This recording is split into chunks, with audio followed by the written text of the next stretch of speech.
बिस्मिल्लाहिर्रहमानिर्रहीम। अस्सलाम वालेकुम। आज हमने एक्सरसाइज 6.7 करनी है।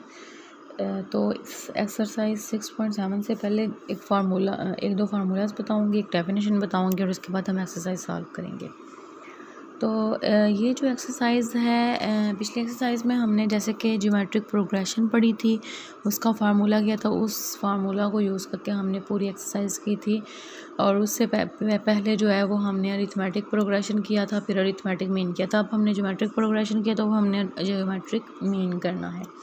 तो ज्योमेट्रिक मीन क्या होता है कि अगर हमारे पास कोई नंबर जी है, उसे हम बोलेंगे, जिस तरह हमने अरिथमेटिक की डेफिनेशन लिखी थी वो same, a number g is said to be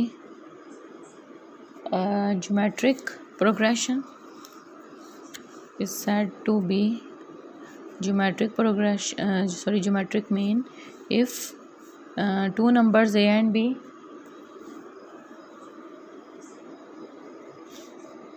if a g and b are in geometric progression. अब हम जी को कब बोलेंगे कि वो ज्योमेट्रिक मीन है? जब हमारे पास इस फॉर्म में हो कि ए और बी के दरमियान हमारे पास ज्योमेट्रिक मीन हो और ये तीनों जो हैं वो हमारे पास ज्योमेट्रिक प्रोग्रेशन में हों, और तब हमारे पास क्या होगा, ज्योमेट्रिक मीन जो है वो इक्वल होगा plus minus under root A B के इक्वल। ठीक है, ये फार्मूला हमने ज्योमेट्रिक मीन को फाइंड करने के लिए यूज़ करना है। ठीक है, अब जिस तरह हमने पीछे जब अरिथमेटिक मीन यूज़ किया था, फाइंड किया था, तो उसमें हमने क्या किया था, हमने एक तो अरिथमेटिक मीन को हमने जर्नल फार्मूला से फाइंड किया था, जो उसका फार्मूला गिवन था a+b/2 वाला। और दूसरा, हमें जब इस तरह की कंडीशन आ जाती थी कि कोई हमारे पास अरिथमेटिक प्रोग्रेशन होता था और उसमें हमारे पास एक से ज़्यादा मीन फाइंड करने होते थे। हमने जैसे कि अब यहाँ पर जस्ट जी है, तो अगर हमें G1 G2 G3 up to so on कुछ भी वैसे फाइंड करने पड़े, तो फिर हम क्या करते थे, हम एक अल्टरनेट फार्मूला यूज़ करते थे। इसमें भी वही हिसाब होगा, इसमें भी हम जो है एक अल्टरनेट फार्मूला यूज़ करेंगे जब हमारे पास ज़्यादा मीन फाइंड करने के लिए आ जाएंगे। तो हम कौन सा फार्मूला यहाँ पे यूज़ करेंगे? हम यूज़ करेंगे जैसे वहाँ पे हम करते थे कि अगर हमारे पास लास्ट टर्म है, ऐसे कर लें, इसका जनरल फार्मूला अगर हमारे पास an is equal to a1 r की पावर n-1 है, तो यहाँ से उसमें हम क्या करते थे, n फाइंड करते थे। इसमें हम क्या करेंगे, r फाइंड करेंगे सबसे पहले, और उसके बाद हम फार्मूला यूज़ करेंगे। अगर g1 है तो g1 is equal to a1 r, अगर g2 है तो g2 is equal to a1 r का स्क्वायर। यानी कि जो हमारे पास यहाँ पे अगर 1 है तो r की पावर 1 होगी, यहाँ पे 2 है तो r की पावर 2 होगी। इस फार्मूला को यूज़ करके ही हमने ये फार्मूला ड्राइव किया है, जिसमें हम मीन फाइंड करेंगे। ये तब यूज़ होगा जब हमारे पास एक से ज़्यादा मीन फाइंड करने होंगे। अगर हमने जस्ट दो नंबर्स के दरमियान यही मीन फाइंड करना है तो हम फिर ये वाला फार्मूला यूज़ करेंगे। चलिए स्टार्ट करते हैं एक्सरसाइज। अब जैसा कि 6.7 है एक्सरसाइज, तो उसका क्वेश्चन नंबर 1 है, फाइंड करें ज्योमेट्रिक मीन बिटवीन -2 and 8। अब उसने हमें दो नंबर्स दिए हैं और उसने बोल दिया इनके दरमियान ज्योमेट्रिक मीन फाइंड करें। उसने ये नहीं बोला कि इनके दरमियान एक से ज़्यादा ज्योमेट्रिक मीन फाइंड करें। तो हम क्या करेंगे, ज्योमेट्रिक मीन फाइंड करने के लिए हम वही फार्मूला यूज़ करेंगे a और b वाला। तो इसमें a हमारे पास होगा -2 और b हमारे पास होगा, लास्ट टर्म जो होगी उसे हम b कंसिडर करेंगे, क्योंकि जब डेफिनेशन की रिस्पेक्ट से हमारे पास जो दरमियान में था वो ज्योमेट्रिक मीन था, और इस साइड पे a था, इस साइड पे b था। a b की ये वैल्यूज़ आ गई। अब ज्योमेट्रिक मीन फाइंड करना है तो उसका फार्मूला था हमारे पास plus minus under root A B. तो ज्योमेट्रिक मीन फिर यहाँ पे हमारे पास क्या आ जाएगा, plus minus under root A और b को मल्टीप्लाई करें तो माइनस आ जाएगा -16, a 2s are 16, तो ये आ जाएगा -16। तो अगर इसको मज़ीद सॉल्व करें तो ये हमारे पास आ जाएगा, geometric mean is equal to +-4 iota. इसको कैसे हमने +-4 आयोटा बनाया है कि अगर हम 16 को अलग कर लें और -1 को अलग कर लें और होल के ऊपर अंडर लें तो अगर मज़ीद इसको सॉल्व करें तो √16 अलग कर लें, √-1 अलग कर लें, तो इसका जो हमारे पास अंडर रूट आएगा वो 4 आएगा, और -1 अंडर रूट के अंदर आ जाए तो वो आयोटा होता है। तो इस तरह ये क्वेश्चन आपका सॉल्व होगा। इसका दूसरा पार्ट भी सेम ऐसे आपने करना है।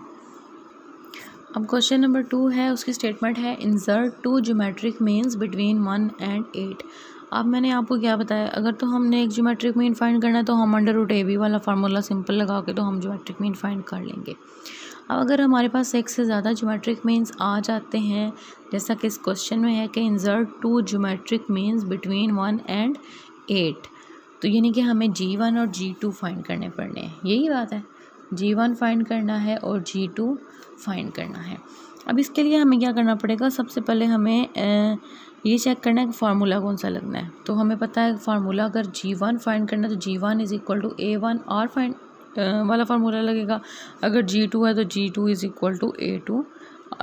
A1 R⁻² आ जाएगा। ठीक है, अब यहाँ पे जो ये दोनों फार्मूलाज यूज़ होने हैं, ये दोनों टर्म्स फाइंड करने के लिए, तो यहाँ पे हमें क्या रिक्वायर्ड है, R और A1, और यहाँ पे भी A1 और R।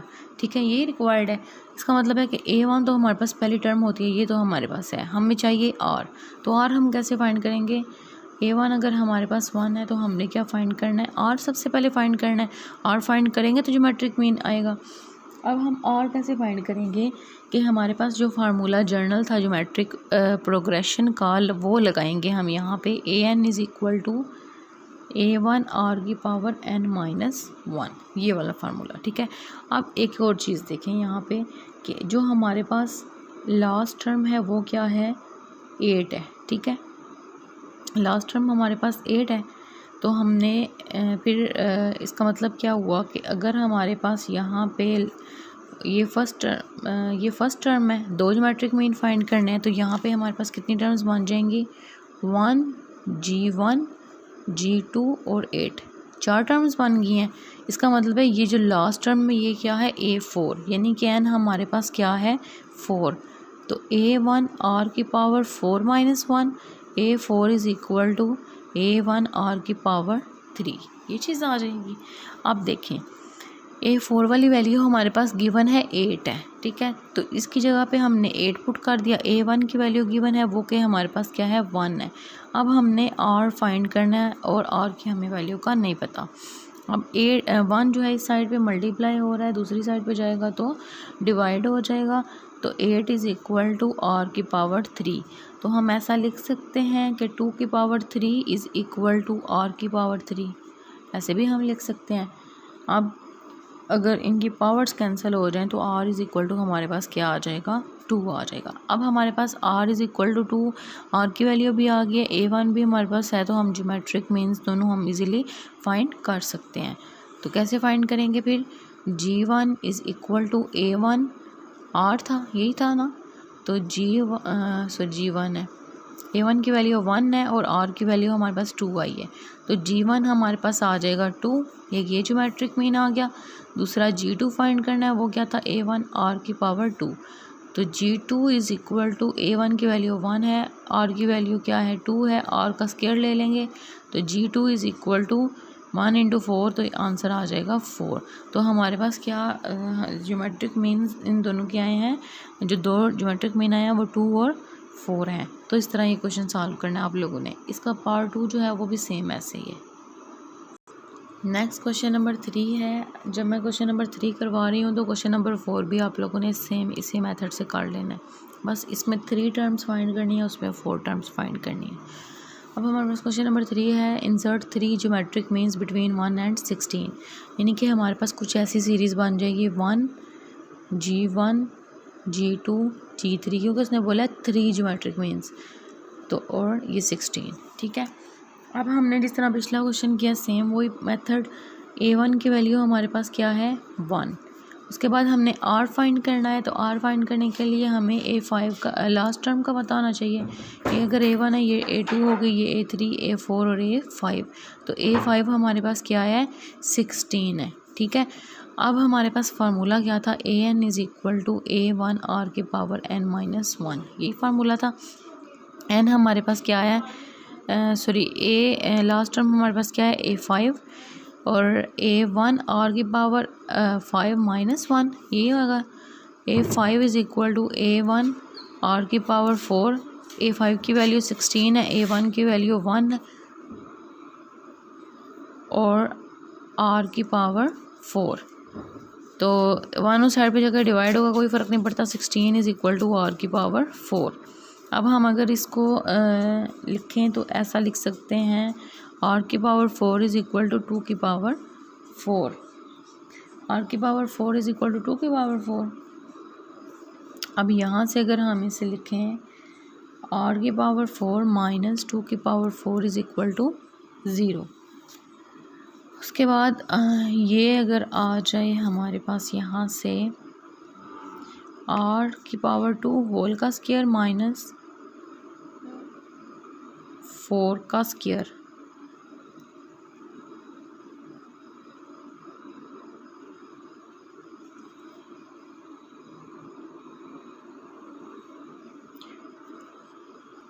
हाँ जी, 4 का square is equal to 0।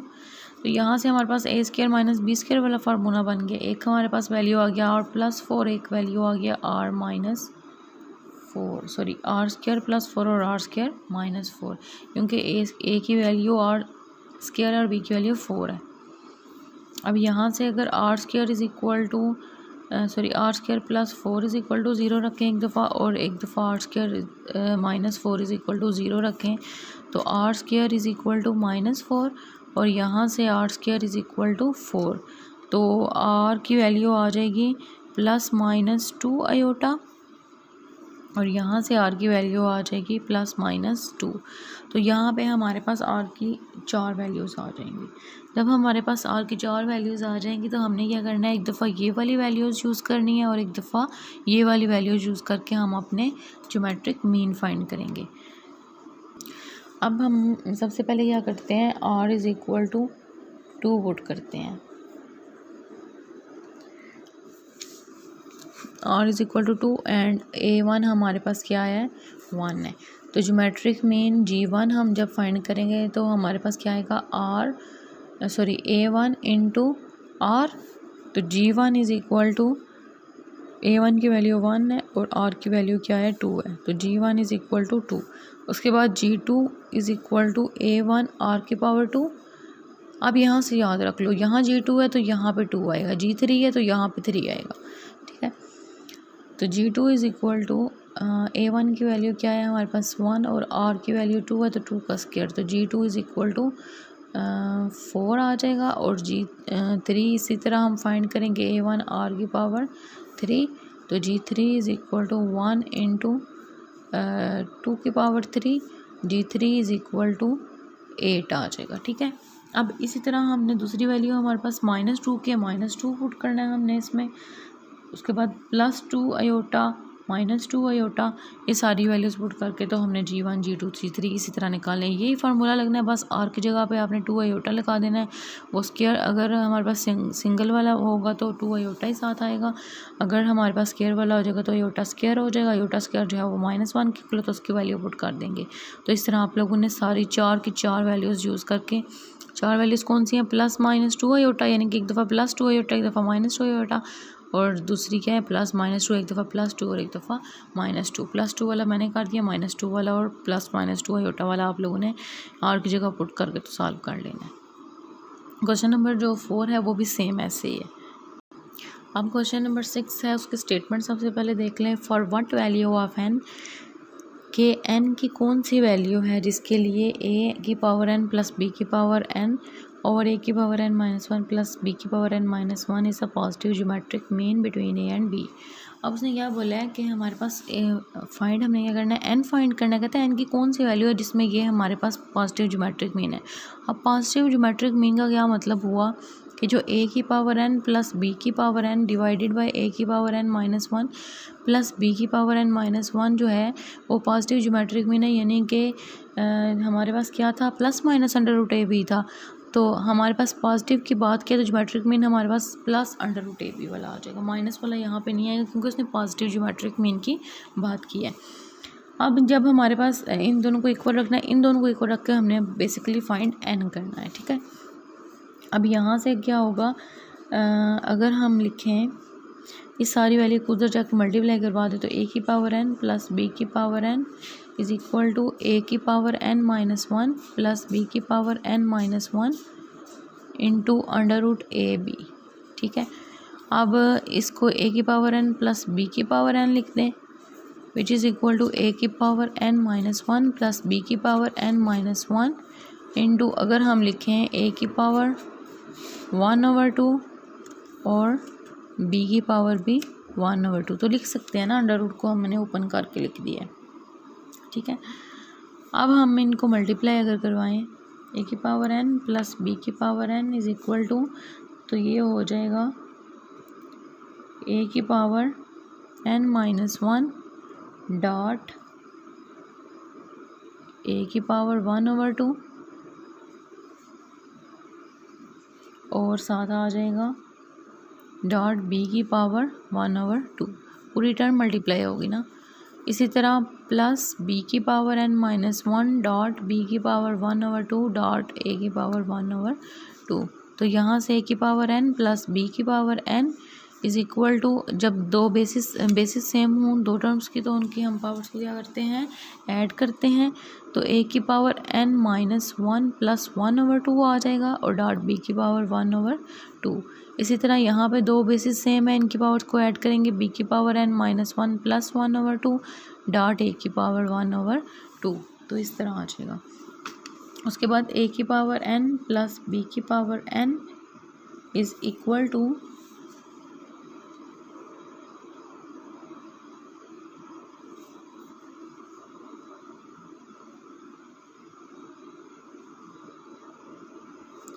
a की पावर, यहाँ से अगर इनका एलसीएम ले लें तो ये आ जाएगा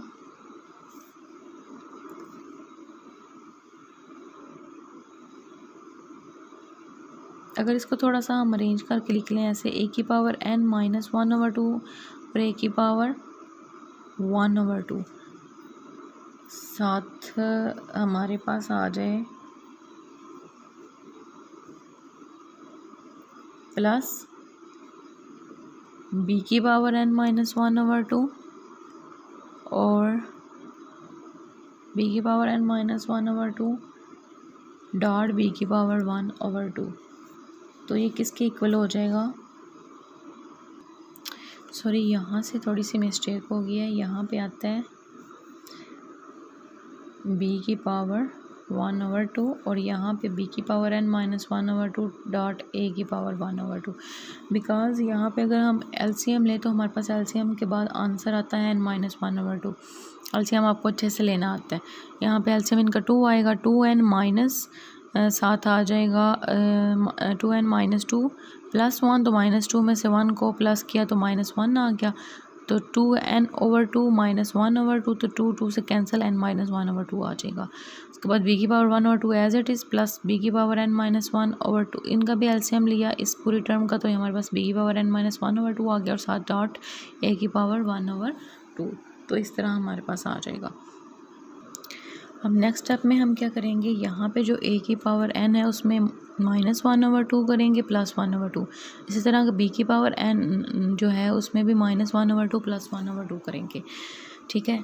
अब यहाँ पे अगर हम a की पावर में n माइनस 1/2 प्लस 1/2 करें और यहाँ पे b की पावर n माइनस 1/2 प्लस 1/2 करें, इधर a की पावर n माइनस 1/2 b की पावर 1/2 प्लस b की power n minus 1/2 dot a की पावर 1/2, ये बन जाएगा।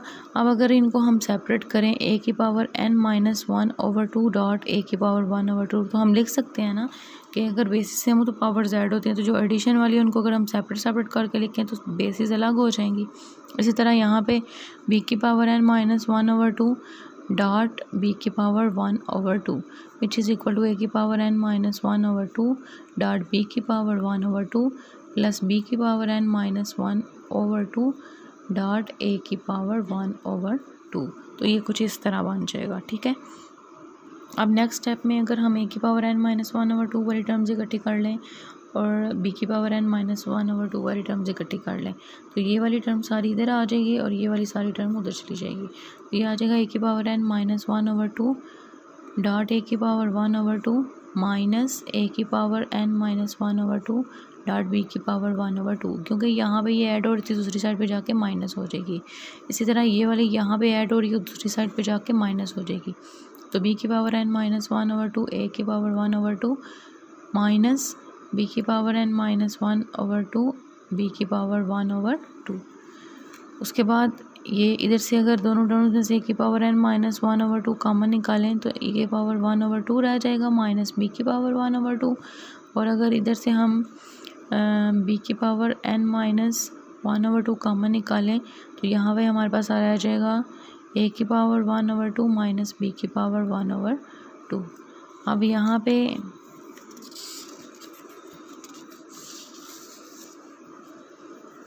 ए की पावर n माइनस 1/2 इधर ही रहने दें, बल्कि ये दोनों टर्म्स कैंसिल हो जाएंगी, इज इक्वल टू बी की पावर n माइनस 1/2 आ जाएगा। तो उसके बाद अगर हम लिखें a ओवर b होल की power n minus 1/2 is equal to a over b whole की पावर, इस साइड पे हमारे पास 1 रह गया ना, बल्कि ऐसे कर लें, ये सारी टर्म इधर आ गया, हमारे पास यहाँ पे 1 रह गया 1, ठीक है। तो यहाँ से क्या होगा, मैं इधर कर देती हूँ, ए की power n minus 1/2 divided by B की power n minus 1/2 is equal to 1 है। तो हम ऐसे लिख सकते हैं ए ओवर बी होल की power n minus 1/2 is equal to 1। तो हम ऐसे भी लिख सकते हैं ए ओवर बी होल की power n minus 1/2 is equal to A over B whole की पावर 0, क्योंकि किसी भी चीज़ की पावर अगर 0 तो वो 1 हो जाती है। तो यहाँ से इनकी ये ए ओवर बी वाली बेसिस कैंसिल, तो n minus 1/2 is equal to 0 और n इज़ इक्वल टू 1/2। तो यही हमारा रिक्वायर्ड आंसर है। तो यहाँ पे आपका लेक्चर हो गया ख़त्म। जो क्वेश्चंस जो मैंने नहीं करवाए, क्वेश्चन नंबर जैसे 4 हो गया, उसके अलावा क्वेश्चन नंबर 2 का पार्ट 2 हो गया, ये सारे क्वेश्चन जैसे मैंने इनके पार्ट 1 करवाए हैं या क्वेश्चन नंबर 3 करवाया है, उस तरह क्वेश्चन नंबर 4 कर लेना है। तो ये आप लोगों ने खुद कर लेना है, ठीक है।